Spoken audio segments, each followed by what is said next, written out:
Pwedeng hindi showy yung person mo, pwedeng hindi siya malambing, hindi siya palagi nagsasabi ng I love you, pero alam niya, alam ng person mo na ikaw yung liwanag sa kanya. Okay? Kumbaga parang tumitino siya or nagiging matino pa siya dahil sa'yo. Kasi kung wala ka, mas lalong grabe siguro yung sitwasyon niya. Mas lalo siyang pakawala or mas lalo siya sigurong nalulong sa bisyo niya. Kumbaga, dahil nandyan ka pa sa kanya, nagme-menor pa siya.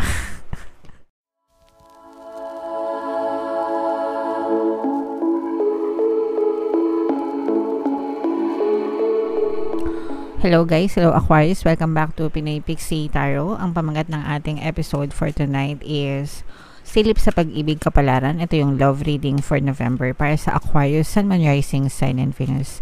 General reading lang guys, pwede mag-resonate, pwedeng hindi.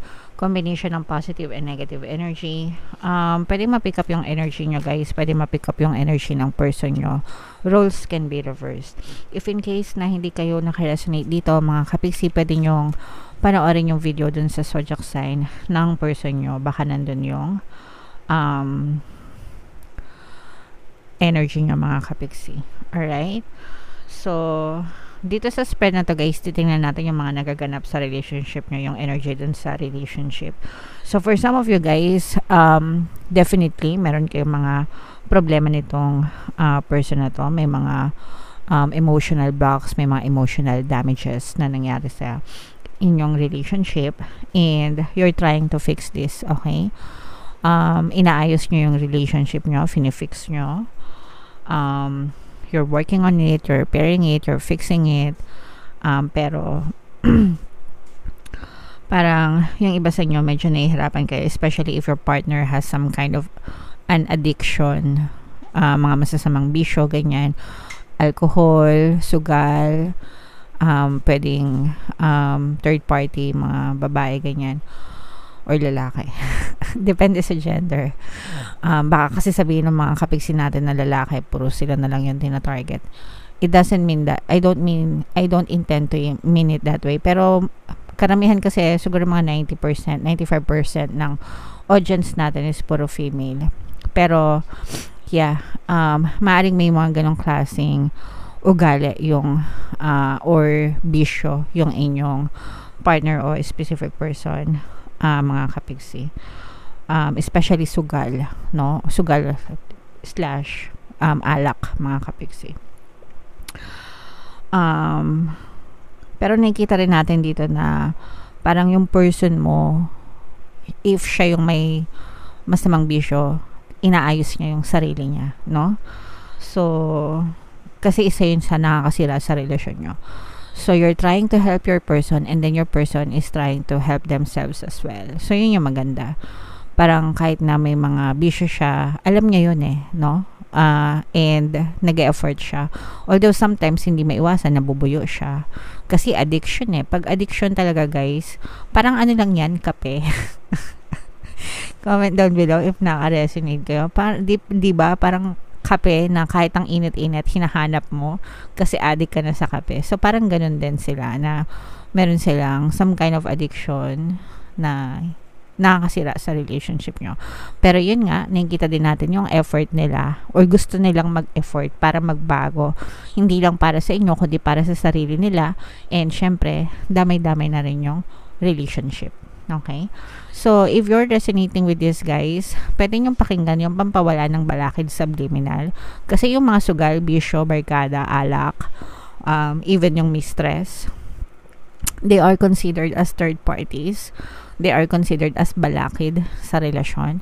So, lahat ng mga affirmations para mawala yung mga yon, dun ko nilagay sa subliminal na pampawala ng balakid subliminal. Okay?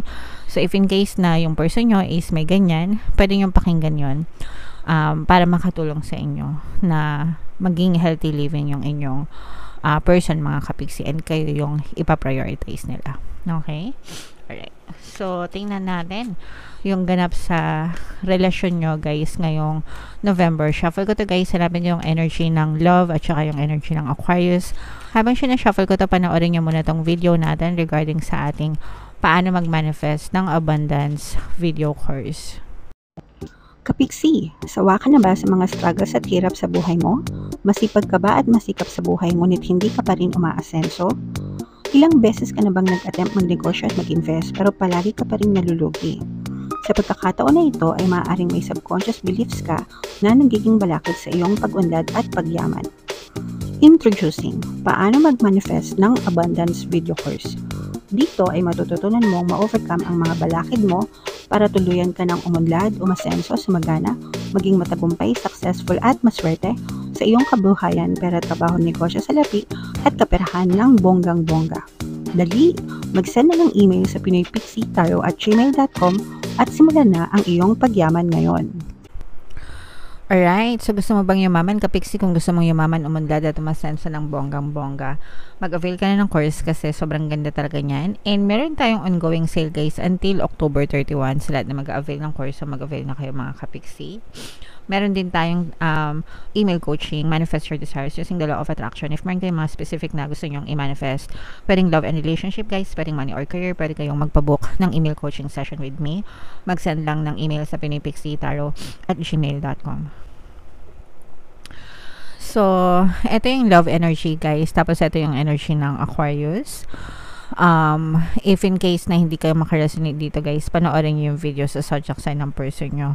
For some of you, you may be dealing with the water sign, Cancer, Pisces, Scorpio, or maaaring may water element sila sa natal chart nila, and kayo din maaaring may water element. So nakikita natin dito guys yung mga sakit ng ulo nyo, no? Because nga dun sa mga bisyo, mahilig magbarkada itong person nyo guys. For some of you, mahilig magbarkada, mahilig mag-inom, mahilig mag-night out. Kapag let's say for example nagtatrabaho yung person mo, may mga times na ginagabi ng uwi, lalo na pag weekend o kaya lalo na pag payday, mahilig uminom. Mahilig mag happy mga kapiksi. And parang for some of you, you feel ignored, parang feeling nyo you are being ignored and rejected by your person and hindi kanya pinaprioritize. But kabaligtaran yon kasi mahal ka ng person mo. Alright? Pwedeng hindi showy yung person mo. Pwedeng hindi siya malambing. Hindi siya palagi nagsasabi ng I love you. Pero alam ng person mo na ikaw yung liwanag sa kanya. Okay? Kumbaga parang tumitino siya or nagiging matino pa siya dahil sa'yo. Kasi kung wala ka, mas lalong grabe siguro yung sitwasyon niya. Mas lalo siyang pakawala or mas lalo siya sigurong nalulong sa bisyo niya. Kumbaga, dahil nandyan ka pa sa kanya, nagme-menor pa siya. Nagme-menor pa siya. Kumbaga, medyo naghihinay-hinay pa siya, nagdadahan-dahan pa siya dahil sa'yo.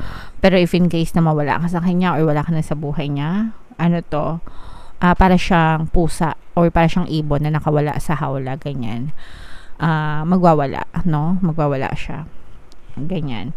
And although yung iba sa inyo sumasakit yung ulo nyo dito sa person na to, and for some of you kasi nga parang feeling nyo you're being ignored by this person, kaya parang naiisip nyo na hiwalayan na itong person na to, lalo na at sumasakit yung ulo nyo sa kanila mga kapiksi. Pero for some of you parang hanggang isip lang pero hindi ginagawa. And even yung person nyo, kasi parang feeling ko nag-away na kayo nitong person mo, tapos parang sinabi niya na ayaw niya na maghiwalay na kayo, ganyan. Excuse me.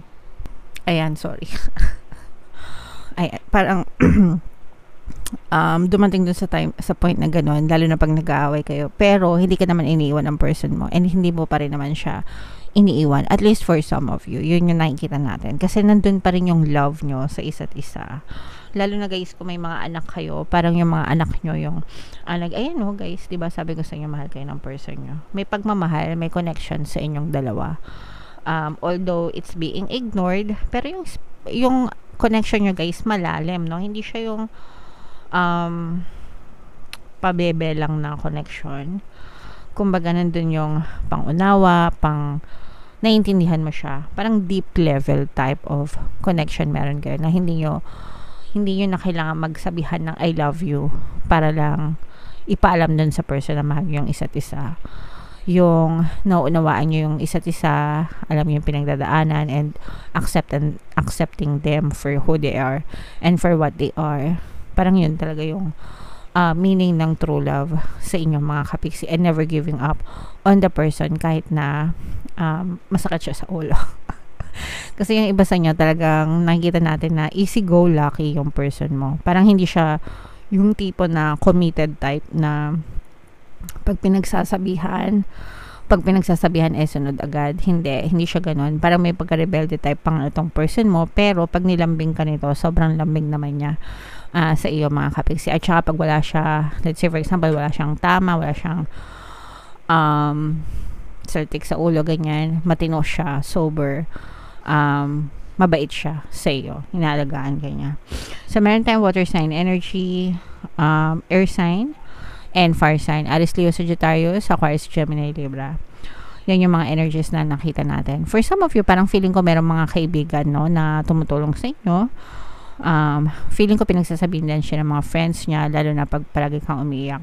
Pero at the end of the day, mga kapiksi, kayong dalawa lang yung makakapag-resolve ng issues nyo, kahit na sabihin na may mga kaibigan na nag-advise sa inyo.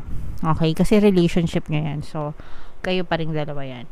So, just keep on praying and affirming, mga kapiksi, and pakinggan nyo yung mga subliminals natin.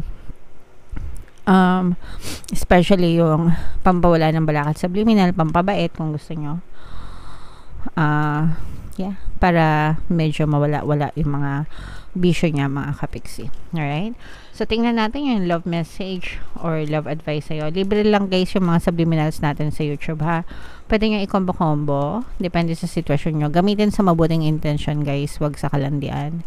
And, kung gusto nyo magpa-customize, pwede rin. Mag-send lang kayo ng email, mga kapiksi. This could be the one. Maaring siya na talaga yung the one para sa inyo, mga kapiksi. Kasi hindi ko naman nakikita. Kasi nakikita ko nga talaga na mahal nyo yung isa't isa. Ayan, no? Diba? 2 is better than 1. Alam nyo ba yung kanta na yun? Parang yun yung channeled song para sa inyo. 2 is better than 1. Kay Taylor Swift, tsaka Boys. Ano ba yan? Hindi ko alam. Nakalimutan ko na yung pangalan ng kumanta. Sorry. Sasabihin ko sana Boys Over Flowers. Basta 2 become 1 or 2 is better than 1, mga kapiksi. Alright? So, maaring siya na talaga yung the one para sa inyo. And for some of you, maaring karmic yung connection nyo. Kaya kahit na may mga problema kayo, hindi pa rin kayo naghihiwalay. Kailangan lang talaga ng acceptance and forgiveness and unawaan sa isa't isa, mga kapiksi. Sabi ko naman sa inyo, yung person nyo, gusto niya rin magbago. So, push lang natin, guys. Okay? Alright. So, comment down below, guys, if naka-resonate kayo dyan. And ito yung ating 2024 kapalaran, mga kapiksi. Kung hindi nyo pa napapanood, panoorin nyo na. Super nice, super ganda. And ito naman yung ating success stories ng paano mag-manifest ng abundance video course. Thank you for liking, sharing, and subscribing, guys. And see you again next time. I love you all. Have a nice day. Bye-bye.